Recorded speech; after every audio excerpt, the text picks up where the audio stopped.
Hello dear students, well, now I want to discuss about the mass spectrophotometer or mass spectrometer, a very important uh, method of study of the components of a molecule in terms of structure, also you can say, in terms of what are all present in a molecule, also you can say, in qualitative quantitative analysis, or in all these different cases people are going to use mass spectrophotometer or mass spectrometer. So mass spectrometer, as a word itself speaks, it all talks about the mass. Till now we have seen several principles for measurement, starting from people have used the behavior of the molecule in presence of light, absorption pattern of light, and then we have seen methods where emission pattern of light was used, emission of electromagnetic radiation. Then we have seen methods wherein these electromagnetic radiations are going to get alter their path or rotates. Then afterwards we have seen the magnetic property of the molecule were used in the study of the molecules. Now we are going through the methods which are mainly using the mass of the molecule. Especially here we are going to use mass to charge ratio as a method for studying the molecules, especially the mass aspects. So if you come to the principle of mass spectroscopy, it's very simple. Any moving charge species with a mass of m and a velocity of v will get deflected by an applied magnetic field, and the magnitude of this deflection will depending upon mainly the momentum mu, of which it is given by the equation mu is equal to m into v, sorry, m into nu or v, sorry, v is the velocity. So this is how what happens when from the source, and then samples or charged molecules are going to move, they are going to get deflected by the magnetic fields, because moving charged particles are going to have magnetism. So basically if you are going to see in mass spectrophotometry, it will have three components: ionization, analyzers and detectors. There will be source, which creates a beam of ions, then followed by that will passes through an analyzer. In the analyzer there will be magnets which will deflect the ions, and then detectors which will detect deflections. So here in a mass spectrophotometer there will be an inlet, followed by inlet there will be ion source which which converts the samples into ions, and then there will be a mass filter which is going to make the ions which get generated to flow based on their masses, and then there will be a detector. So this detector, ion source and mass filters, they generally been kept in vacuum, because so the whatever we want to measure, it should be measured the mass we want to measure, it should be of only the molecules or the ions which get generated by the ionizers, not of a mixture of ions along with the solvent or any other carrying molecules. Finally, after detector we have a data system which analyzes the data obtained through the detector. So this is how the whole thing, and data system gives you the output in the form of spectra. So this is a way in which these samples are going, means the system is going to be there. So sample inlet, and there will be ionizers or vaporizers, so vaporize the sample, and then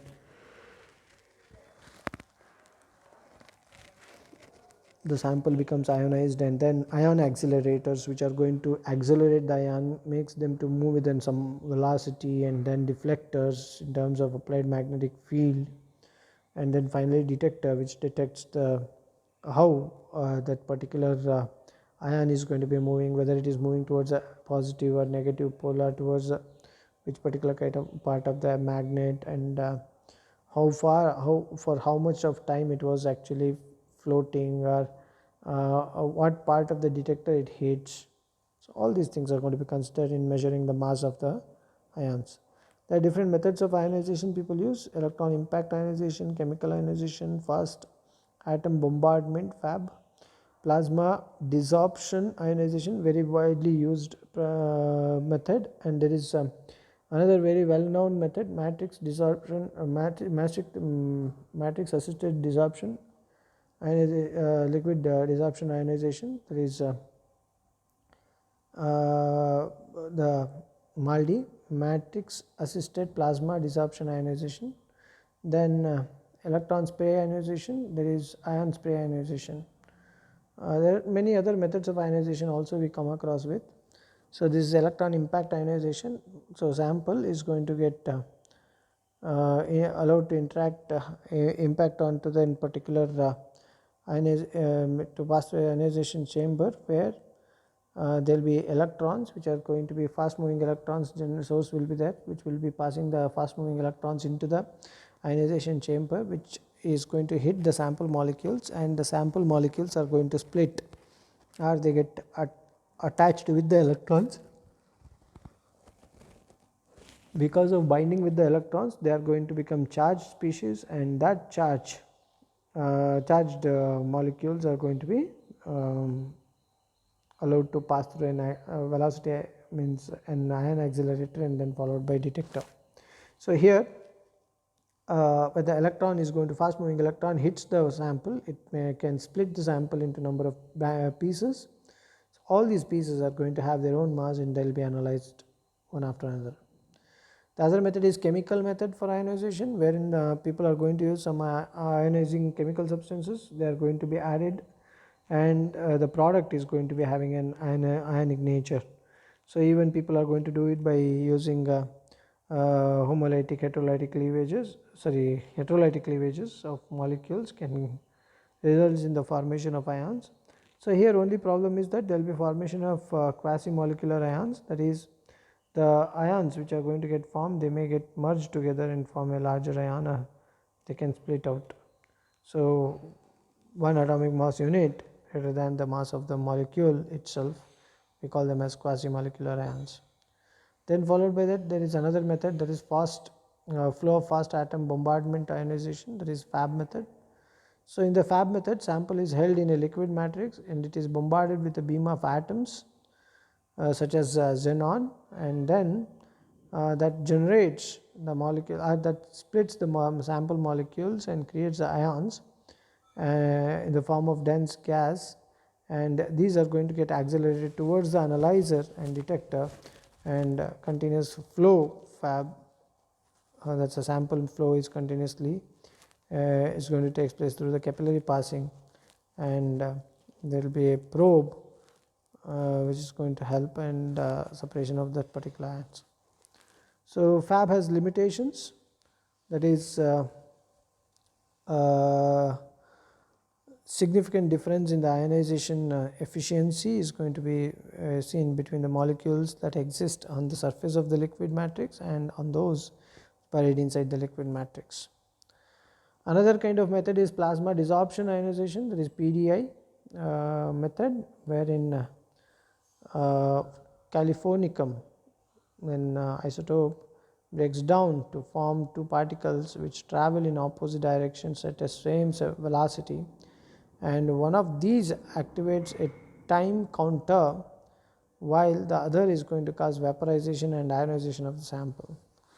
So here it is, the sample small mass of ions travel down the drift of the tube of time of flight, and analyzer is going to be used more quickly than larger ones. It's going to calculate time of flight, means how long that particular ions are on flight mode, getting away from the magnetic poles. Another method is matrix assisted laser desorption ionization, MALDI. So this matrix assisted laser desorption ionization, so it's a method in which there will be a matrix which is going to be co-crystallized along with the sample, and then when the matrix is hit by the fast moving particle, so that converts in the gaseous phase, that the protons exchange other between the matrix and the sample components, and creates the ions, and these particular ions are accelerated and allowed to move to the sample, means the detectors and the analyzers. So there are some amount of matrix components which are being used. I have just tabled it here, and they'll help in the creation of the ions. So here the ions which gets formed, they are not just only of the sample, even some of the ions are going to be of the matrix also. But since we are going to do it first, usually people are going to measure the ionization, or the spectra is going to be obtained for only matrix, then followed by the sample plus matrix, and then that cancellation of matrix spectra from the sample matrix we give one, it will help in getting only the sample one. Then we have another method, the electron spray ionization method, ESI. So here the sample is converted into fine spray of droplets. The matrix is evaporated from this, and leading to the Coulombic explosion and the liberation of ions, which then are directed into the analyzer and detector. Another method is ion spray ionization. It works similarly like that of electron spray ionization also. Here we are going to use, people are going to use nitrogen before the detector, because it will help in removing any kind of solvent material, volatile solvent material, so we can able to clearly mention, study the only the mass of the created ionic particles. And here ionic particles which are going to get generated in these ionization methods, they may have positive as well as negative charges on them. There is atmospheric pressure chemical ionization, APCI. Here the chemical ionization sample is vaporized by heat and nebulizing gas. The vaporized content, it contains both sample and as well as solvent. Solvent is ionized by corona discharge from the nearby discharge electrodes, and sample molecules are going to get ionized by excited solvent molecules. So vapor is sampled and subsequently analyzed for mass. Now if you come to the equipments used in the analysis of mass, so in order to here in analysis means we are going to analyze the mass of the sample. First we come across with the component like resolution. So this is the ability of the mass spectrophotometer to distinguish between the two ions of different mass by charge ratio. So it may be calculated as R is equal to m by delta m when an ion accelerated with a voltage of V enters a constant magnetic field of field strength B. So it will tend to follow a circular path of radius according to the equation m by z is equal to B2 dot R2 divided by 2V. Another type of method is analyzer is the double focus magnetic sector analyzer. So this double focus magnetic sector analyzer, in this case what we see is ions are deflected in an electrostatic sector in a manner proportional to their energy and independent of their mass. So that's how like the beam of the identical energy is going to be selected. Beam of ions of identical energy is going to be selected, and deflection in the magnetic sector depends upon the mass to charge ratio. Then there is another kind of analyzer called quarter pole analyzer. So varying the radio frequency components of voltage allows tuning for specific mass to charge ratio. Ions with either large or smaller mass to charge ratio collide with the rod and are going to get lost. So this is the quarter pole mass analyzers, one of the very well known mass analyzers there. Another another type of analyzer is time of flight analyzer, wherein deflections towards a particular side of that in the analyzer tube is going to be measured. So deflection can happen through the charge attraction or towards the magnetic attraction. So but ultimately that is going to create the signal, and time of flight is going to get analyzed for it. Then we have ion trap analyzer, wherein ions are going to be trapped inside, created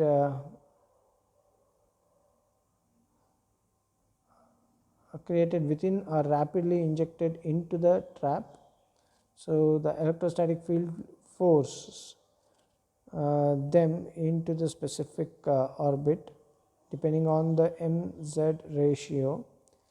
By varying this particular electrostatic field, ions may be selectively rejected in order to increase the mass to charge ratio from the trap and detected. So this is the detector. PM tube is one kind of detector. There is even electron multiplier tubes or photomultiplier tubes and conversion diodes. They are also being used as detectors for analysis. This is tandem mass spec. So in tandem mass spec we come across with there will be multiple mass spectrophotometers which are going to be present one after another, separated by the ionizers. So mass spectrophotometry is one of the very widely used method in analysis of proteins and peptides, because here it gives extreme mass high accuracy is going to be seen of plus or minus 0.01% of accuracy we get it through this particular method, which will help in analyzing all the amino acids present in the peptides or proteins, only provided if the proteins or peptides are going to be highly purified. So we can able to determine here all kinds of aspects of structural aspects of the proteins like N-terminal, C-terminal, glycosylations, disulfide bridges, even which is wild type, which is mutant. All these aspects we can be done by using this mass spectrophotometer, including the peptide mapping. For doing that, what we need is we need a good sample. Sample preparation is a very key in this particular analysis process. For that, the sample which is going to be used for study of mass means used to be analyzed by using mass spectroscopy. It should be very pure, or sometimes it can be pre-treated with a particular type of chemical substances or agents of which the mass is going to be known, and we'll also be knowing about what kind of ions are going to get generated when that particular chemical agent is going to be used for creating the ions by using different ionizers. Even we also need to have in prior informations regarding if that particular peptide or protein has got broke down in between, or is there any kind of alterations happened with the sample material. So all these informations, if it is known, so we can able to clearly understand and clearly measure the mass of that particular protein, as well as we can analyze and come to a conclusion about the sequence of the amino acids present in the protein. So it can be desired to introduce a sample directly into the mass in one dimensional analysis. Before analyzing the protein or peptides by MS, so it is necessary to remove the salt presence within that particular sample, because the presence of salt can again hinder our process. Generally, removal of salt people do it by using either electrophoresis or by using dialysis, so which can help us removing of these metals or even the salts which can form in adduct or kind of things. And it's also necessary that people are going to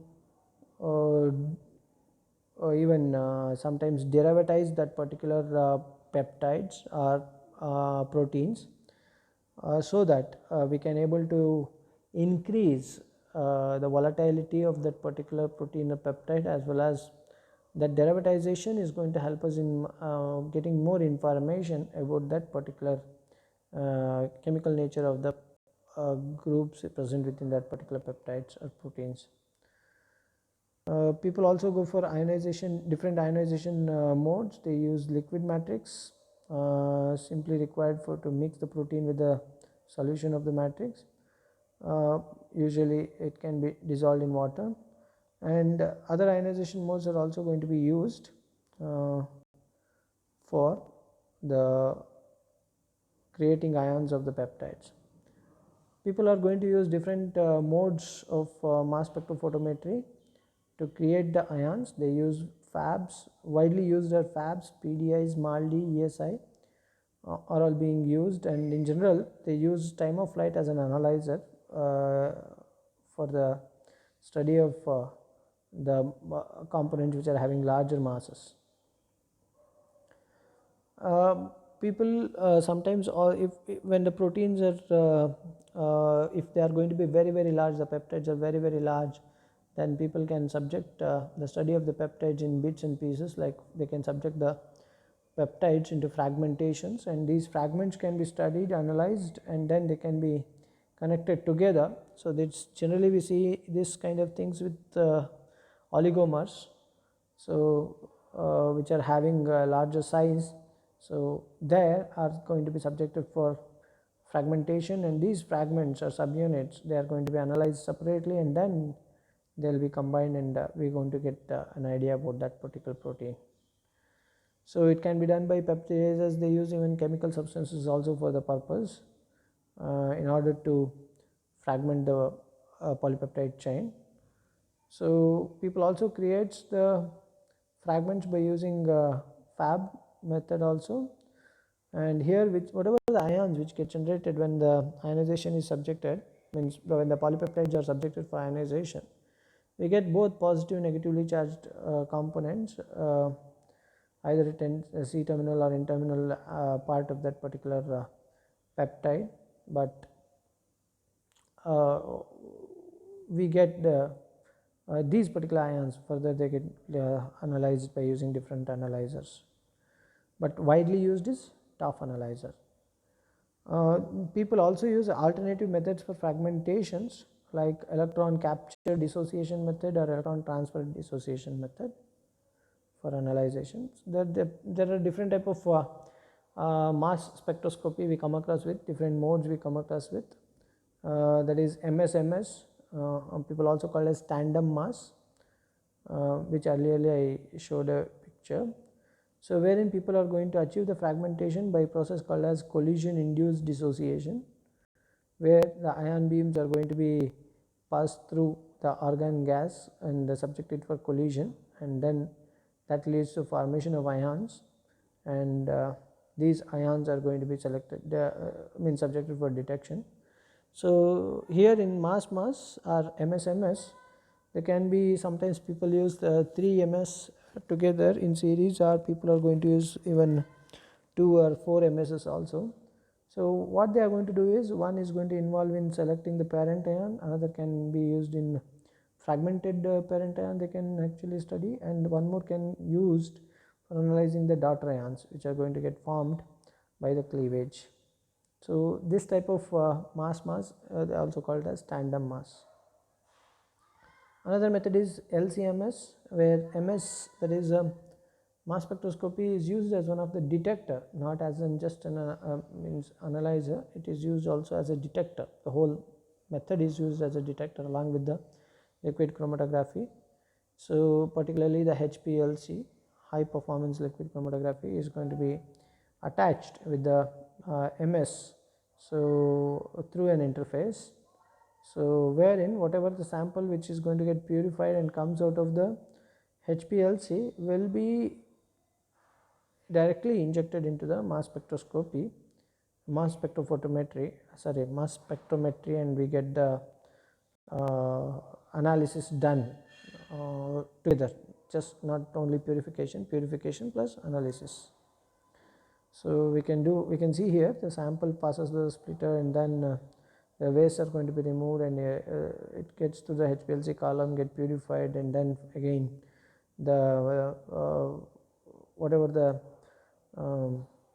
sample will be there will be passed through the ESIMS. There are many other kind of ionizing methods can be used along with the mass here, and there will be a fraction collector also can be kept along with it, which will help us in taking collecting the sample exactly which one is actually coming, means whichever is necessary or which we need.